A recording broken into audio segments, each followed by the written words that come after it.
ఆంధ్ర తెలంగాణలో తక్కువ ఫీజులతో high quality results ఇస్తున్న ఏకైక సంస్థ Tirumal IAS institute. Welcome to Suman TV. మీకు ఒక ఇంట్రెస్టింగ్ కథ చెప్పబోతున్నాను. ఇది హెచ్చరిక. ప్రతి ఒక్కరు స్మార్ట్ ఫోన్ వాడే ప్రతి ఒక్కరికి హెచ్చరిక. అమ్మాయిలు కావచ్చు, అబ్బాయిలు కావచ్చు, అందరికీ హెచ్చరిక అనేది. ఎందుకంటే ఇప్పుడు ఈ తతంగంలో అమ్మాయిలు ఉన్నారు, అబ్బాయిలు ఉన్నారు. అబ్బాయిలు మాత్రమే లేదు, అమ్మాయిలు కూడా ఉన్నారు. అదే చెప్పాలనుకుంటున్నా. ఏంటంటే ముఖ్యంగా ఈ చిన్న పిల్లల మీద లైంగిక దాడులు పెరగడానికి కారణం ఏంటో తెలుసా? పోర్నోగ్రఫీ వీడియోలు, పోర్న్ వీడియోలు. గూగుల్లోకి వెళ్ళి సెర్చ్ కొడితే కొన్ని వందల సైట్లు వచ్చేస్తున్నాయి. ఆ సైట్లలో ఈ చెత్త వీడియోలను చూసి ఏం చేస్తున్నారో తెలుసా?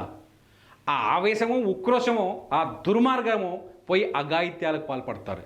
ముఖ్యంగా ఈ బాలికలు ఎవరికి చెప్పుకోరనే భయం, వాళ్ళ చిన్నపిల్లలు కాబట్టి వాళ్ళని డామినేట్ చేయొచ్చు అనే ధైర్యంతో వెళ్ళి ఆ బాలికల పైన అఘాయిత్యాలకు పాల్పడుతున్నారు.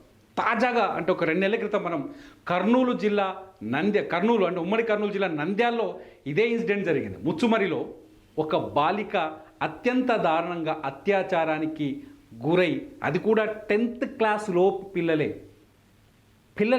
అత్యాచారానికి గురై హత్యకు గురైంది. అమ్మాయి డెడ్ బాడీ ఇంతవరకు అడ్రస్ లేదు.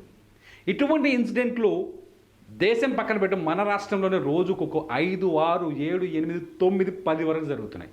ఎస్పెషల్లీ మైనర్ బాలికలు. 5వ తరగతి అమ్మాయి పైన అఘాయిత్యం జరిగింది. ఇవాళ జరిగిన ఇన్సిడెంట్ ఒకటి. 5వ తరగతి చదువుతున్న అమ్మాయి పైన 21 సంవత్సరాలున్న ఒక దుర్మార్గుడు అఘాయిత్యాన్ని పాల్పడ్డాడు. హైదరాబాద్కు కూతబెట్టు దూరంలో ఉన్న కొమరవల్లి దగ్గర ఇప్పుడు ఆ ఊళ్ళో ఆ బాధితుడి ఇల్లు తగలబెట్టేశారు. పెద్ద రచ్చ నడుస్తుంది. ఇవన్నీ ఎందుకు జరుగుతున్నాయని పోలీసులు గమనిస్తే మొదటి కారణం పోర్న్ వీడియోస్.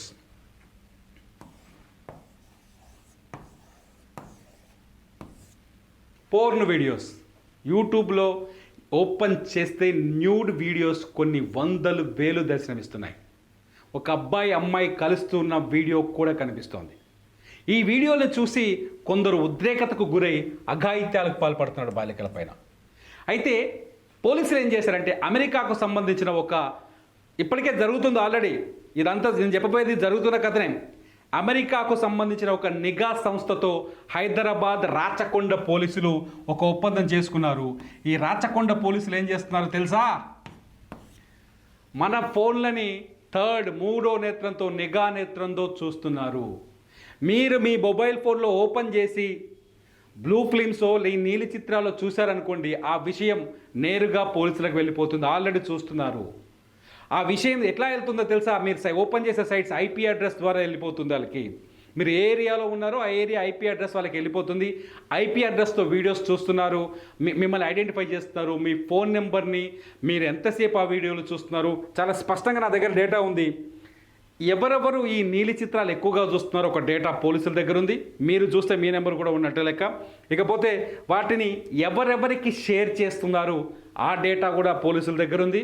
మీరు ఒక్కొక్క బ్లూ ఫిల్మ్ని ఎంతసేపు చూశారనే వీడియో కూడా వివరాలు కూడా పోలీసుల దగ్గర ఉన్నాయి. ఆల్రెడీ ఉన్నాయి. ఒళ్ళు దగ్గర పెట్టుకోండి. ఆల్రెడీ ఉన్నాయి. మన డేటా మొత్తం పోలీసుల దగ్గర ఉంది. ఈ బ్లూ ఫిల్మ్ చూస్తాం కదా, చూసే వాళ్ళ డేటా అంతా పోలీసుల దగ్గర ఉంది. అంతేకాదు, దాన్ని బట్టి ఏం చేస్తున్నారు తెలుసా? ఐపీ అడ్రస్సు, లోకల్ అడ్రస్సు ఇవన్నీ పట్టుకొని నిఘా పెడుతున్నారు. మీరు కనుక నేరం చేస్తే, ఈ వీడియోలు చూస్తూ నేరాలకు పాల్పడుతున్నట్టయితే, మీరు ముఖ్యంగా ఈ బాలికల వీడియోస్ ఎక్కువగా, చిన్నపిల్లల పోర్న్ వీడియోస్ దారుణంగా ఉన్నాయి ఇంటర్నెట్లో. వీటిని బ్యాన్ చేయడానికి ఎంత ప్రయత్నం జరగట్లేదు. అందుకని పోలీసులు ఈ నిఘా వ్యవస్థ సహకారం తీసుకున్నాడు కదా. నిన్న సుధీర్ బాబు, రాచకొండ పోలీస్ కమిషనర్ సుధీర్ బాబు ప్రకటించారు. ఒక వీడియోని కూడా రిలీజ్ చేశారు అవగాహన కోసం.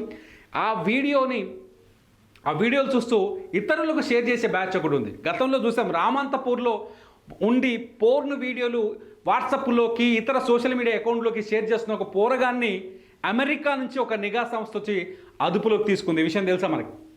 ఉప్పల్ పోలీసులకి డైరెక్ట్గా అమెరికా నుంచి ఢిల్లీ సిబిఐకి, సిబిఐ నుంచి హైదరాబాద్ పోలీస్ కమిషనరేట్ నుంచి ఉప్పల్ పోలీస్ స్టేషన్ నుంచి రామంతపూర్లో ఉన్న యువకుడి ఇంటిని చుట్టుముట్టేశారు పోలీసులు. నిఘా వ్యవస్థ అంత పటిష్టంగా ఉంది. నిఘా వ్యవస్థ అంత పటిష్టంగా పనిచేస్తుంది. అందుకనే మొబైల్ ఫోన్ని అవసరం కోసం, మంచి అవసరాల కోసం వాడితే బెటర్. ఇటువంటి పనుల కోసం వాడితే ఖచ్చితంగా మన డేటా పోలీసుల దగ్గరికి వెళ్ళిపోతుంది.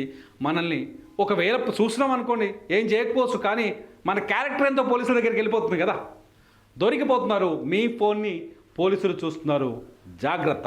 ఈ వీడియో పైన కామెంట్ చేయండి. మీరు ఎంత జాగ్రత్తగా ఉన్నారో, లేకపోతే ఇటువంటి నేరస్తులు ఏం చేయాలో మీ కామెంట్లలో చెప్పండి. చూస్తూనే ఉండండి సుమన్ టీవీ.